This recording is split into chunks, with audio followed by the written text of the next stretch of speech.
The Lord be with you. And with your spirit. A reading from the Holy Gospel according to Matthew. Glory to you, Lord. Jesus took Peter, James, and his brother John and led them up a high mountain by themselves. And he was transfigured before them. His face shone like the sun, and his clothes became white as light. And behold, Moses and Elijah appeared to them, conversing with him. Then Peter said to Jesus in reply, "Lord, it is good that we are here. If you wish, I will make 3 tents here, one for you, one for Moses, and one for Elijah."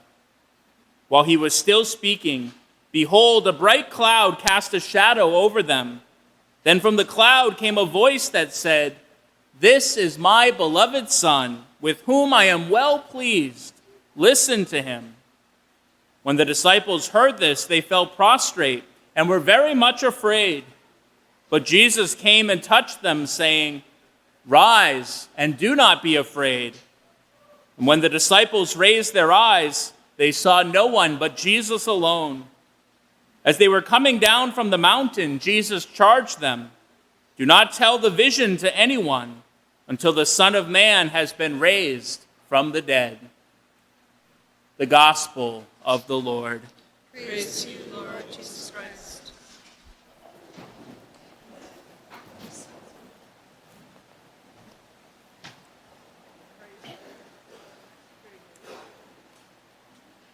This past week, 30 high school age young men from New Hampshire gathered in Warner for our annual Quo Vadis camp.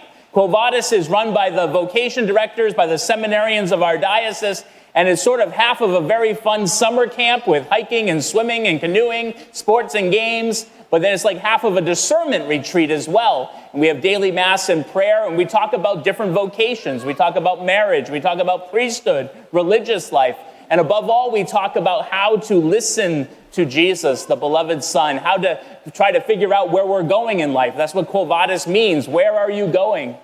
Well, it was a great week, and the kids always love it. They want to stay. They want to come back the next year. And as I get older, though, I'm beginning to think, I don't know how long I want to do my other job as vocation director. It's harder and harder to keep up with all these young people these days. But, I get something out of it at least every year, and at the very least, I get a T-shirt out of it. This is the T-shirt that we had this year for Quo Vadis, which actually I thought was the nicest T-shirt yet. I really like the colors. So I get something out of Quo Vadis every year. We need experiences like that. We need great spiritual experiences, retreats. Maybe you've had an experience like that. Maybe you can think back to a time when you went to a Steubenville conference or a Cursillo or a welcome weekend, and it was a mountaintop experience. It was something you look back with great fondness. Or maybe it wasn't an event at all. Maybe it was just a time in your life when you knew beyond a shadow of a doubt that God was with you, that he loved you, that he cared for you. We have to hold on to moments like that because after we can't stay on the mountain forever. Eventually we have to go back down to the grind of our ordinary life. And we hold on to those moments sometimes to keep us going. Today, Jesus brings Peter, James, and John up Mount Tabor in northern Israel to give them a glimpse of his glory as he is with the Father up in heaven, a glimpse of his divine nature. Jesus knows that they're about to go to Jerusalem, that they're about to go through the very difficult experience of the crucifixion. The disciples are going to see their Lord crucified on a cross.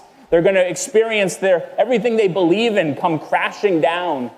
And before they go through all these soul-crushing experiences, Jesus wants to prepare them. Jesus wants to give them this mountaintop experience so that they will be able to withstand the more difficult time ahead.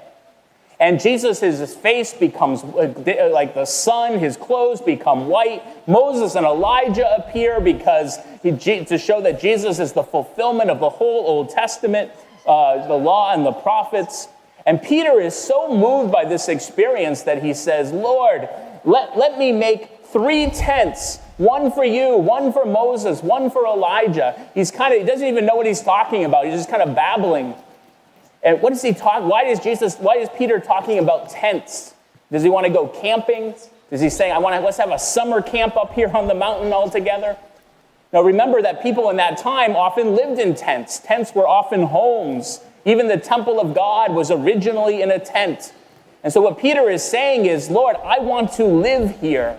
I want to stay here with you forever. Would that we could stay here on this mountain forever. That's what he wanted. If you go up to Mount Tabor today, there's a church built on top of the mountain to mark the spot where the Transfiguration took place. And the architect who built the church built the roof line to look like 3 tents. It has like 3 triangle-shaped steeples on it. And it's sort of a fulfillment of Peter's prophecy that 3 tents would be built on that place, because every church is a place where we encounter God, where we encounter Jesus in all his glory. Jesus dwells with us always here in the Eucharist. The church up there looks a little bit like the back of my t-shirt here. It has 3 peaks on the top. I don't know what mountain this is on my t-shirt, but we always bring the kids up some mountain during Quo Vadis camp. Usually we go up Mount Kearsarge and Warner, but this year we decided to switch it up a little bit and we went up Mount Sunapee. Now, Mount Sunapee is a very nice mountain, but the trail up Mount Sunapee is about twice as long as the one on Mount Kearsarge. And so we wanted to keep the kids together, and we told them, okay, don't go ahead of one of the really fast seminarians, and don't go behind Father Matt, then you'll be all set. And there was probably no danger of falling behind me. I was going really slow. I was having a hard time. If that's the mountain, I made it about this far before I had to stop and catch my breath. And I was struggling going up this mountain. It was a hot day. But I kept going. I never saw anyone during the whole hike. I was so far behind. But when I finally got up towards the top of the mountain, suddenly I had this vision. Out of the mist appeared this roof line. And I realized it was the ski lodge on top of Mount Sunapee. And I forgot that there was a ski lodge up there. Mount Kearsarge doesn't have such a building. And all of a sudden, this sign appeared that said, burgers, pizza, and hot dogs, and ice cream, come on in. Well, I was so excited, and I ran the rest of the way up the mountain. I got onto the door, I pulled the lever, and it was locked. The lodge is closed on Tuesdays that we were hiking, so I didn't get any ice cream, but the view was very nice.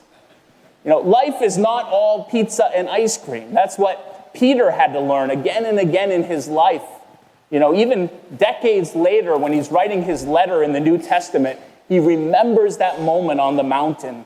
And he says, you know, that moment has gotten me through some very difficult times. I remember when we were on the holy mountain, and I heard that unique declaration. It was unique. I've never heard anything like it before, never heard anything like it after that. But from the majestic glory came this voice that said, this is my beloved Son, listen to him. And Peter says, you know, that moment is like a lamp in my life. And when I get to a very dark place, that's the light that gets me through. We need those types of lights in the darkness.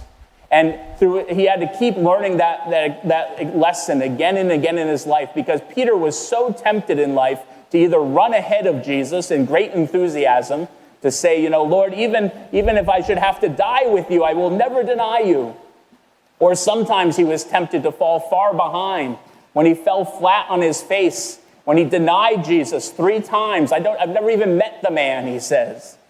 And he is so discouraged, he starts falling behind. Well, no, Jesus teaches him through the Transfiguration, the best place to be is right where Jesus is. Don't get ahead of him, don't go behind. Just stay with Jesus. Lord, it is good that we are here.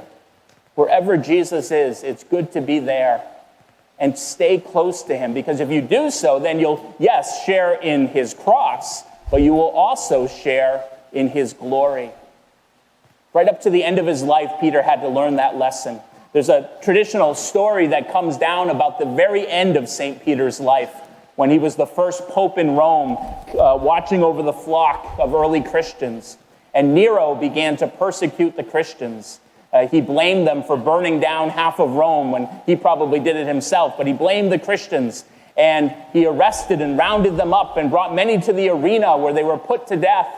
And things got so bad that Peter ended up fleeing from the city. His first instinct was to stay with his flock, but people said, no, it's getting too bad, and we can't risk losing you too, Peter. Flee the city. And so he begins to run away from Rome, and he goes out the Appian Way, the road there, leading outside the city. And he got about 3 or 4 miles outside the city when all of a sudden he sees this man walking in the other direction. And as the man got close, Peter realized who it was. It was someone he hadn't seen in a very long time. It was Jesus. And he exclaims in Latin, "Quo vadis, Domine?" Where are you going, Lord? And Jesus replies in Latin or Aramaic, or I don't speak those languages, so in English he said, "I am going to Rome to be crucified for a second time." And Peter was kind of stunned as Jesus walked off back down the road to Rome, and he stood there for a minute in the middle of the road wondering what to do. And then he realized that what Jesus was trying to tell him was that he was going in the wrong direction. It was time to turn around and go back to Rome, not to escape from danger, but to go towards danger, to stay with Jesus, to stay with the church, even as Jesus went through a crucifixion, a passion for the second time in his body that was now being persecuted. Peter goes back to the city. He's quickly arrested. He's brought to an arena on the Vatican Hill, and there he's sentenced to be crucified. Peter's last request was that he be crucified upside down because he said, "I'm not worthy to die in the same way as my Lord." In life, there are many times when we'll get to a dark place, or we're not sure where we're going, or we're not sure if we're even going in the right direction. We suddenly really have to turn around and go a different way. But if we can stay close to Jesus, stay close to the church, we'll be in the right place, even if we're not quite sure where it all leads. I always begin the Quo Vadis camp every year with this prayer from Thomas Merton. "O Lord God, I have no idea where I am going. I do not see the road ahead of me. I cannot know for certain where it will end, nor do I really know myself. And the fact that I think I am following your will does not mean that I am actually doing so. But I believe that the desire to please you does in fact please you. And I hope that I have that desire in all that I am doing. I hope that I will never do anything apart from that desire to please you. And I know that if I do this, you will lead me by the right road, though I may know nothing about it. Therefore, I will trust you always, though I may seem to be lost, and in the shadow of death, I will not fear, for you are ever with me, and you will never leave me to make my journey alone."